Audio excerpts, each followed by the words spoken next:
Corey Geiger joined by Neil Rudel. And you know what, Neil?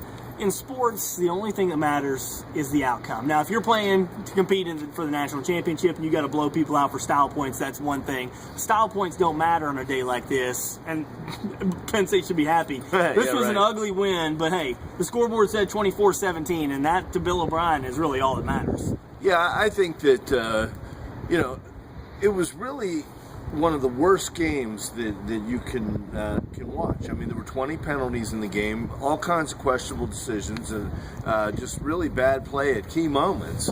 But when the chips were down, Penn State has shown a character about them. They're now 3-0 in overtime.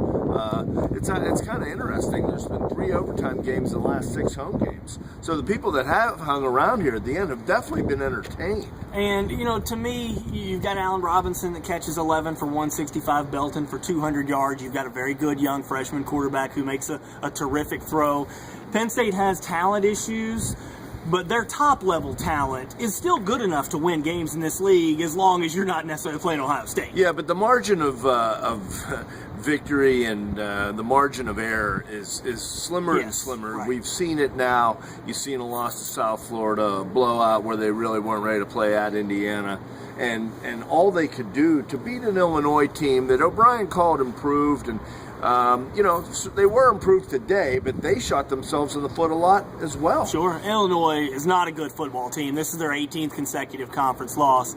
But again, how do you view it? Bill O'Brien got a little perturbed in the post-game press conference when the thought came up of, do you feel fortunate to win this game? He said, no, you're fortunate to win the lottery.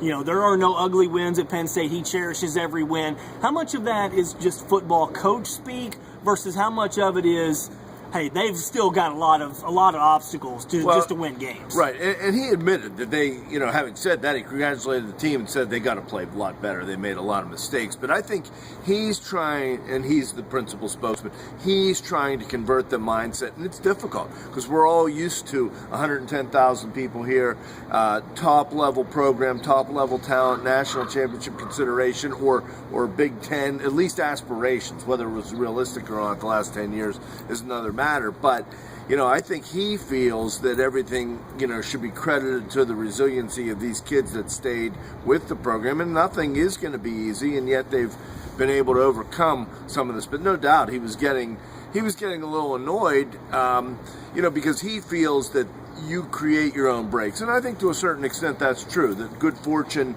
hard work creates good luck. Well, it's interesting because they did win the game last year when they were winning some of these ugly games. It was entertaining. The offense was good and it was entertaining. Yeah. And there's going to be some ugly football over the next few years as they get this thing going. I don't know that this is the kind of ugly football people want to see, and I think that's got to be a concern for them. You can win games, but if you win, the Michigan game was entertaining. It wasn't great football. There wasn't a huge crowd for this today. That's something they're going to have to. They've got to play better. The offense really struggled today.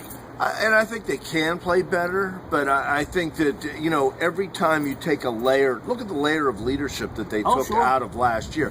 And they kind of found lightning in a bottle with McGloin, a kid that was a lot better than maybe he was given credit for, really understood O'Brien's system. And I mean, it's a great story. Now he's making a living with on Sundays with the Raiders. But Maudie, Hodges, Zordich, maybe we don't see that same level of leadership. And if you happen to lose Robinson, you're going to have to get another receiver. I mean, there's going to continue to be, you're going to have to absorb some talent blows for the next couple of years, or you're going to see this. We saw it against Syracuse early, and we talked about it.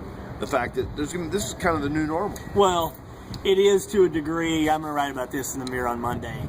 I can't help but escape the thought of what the NCAA did a couple months ago, giving them the scholarships back. Because for everybody who looks at this game and thinks this is the new normal, it would have been, and it would have gotten even worse if they were looking at 65 scholarships for the next 4 years. My goodness, how thankful does everybody who follows the Penn State football program at all have? Yeah, you can be ticked off at the NCAA, but at least they're getting the scholarships back. There's reason to believe that this is going to be the bottoming out year. And then maybe you get some of those scholarships back next year and you start to improve. Maybe some next year too. Maybe though. so. I mean, maybe I so. think it's going to be a couple-year transition, and I think that's the preemptive strike that you saw in the postgame with Bill feeling that he needs to set the tone of, hey, they deserve everything they get. In a lot of ways, they did earn it. There was, Illinois at the end of the game really mismanaged the game totally. Yeah. I mean, they're throwing from their own end zone with Penn State out of timeouts. Yeah, and then in overtime on first down, they're throwing to the end zone with a senior quarterback. You know, into double coverage. This just would have been a devastating loss, and this would have eaten at Bill O'Brien because obviously there's no love lost between him and Tim Beckman in Illinois. Right, but hey, as it is, they're 5-3.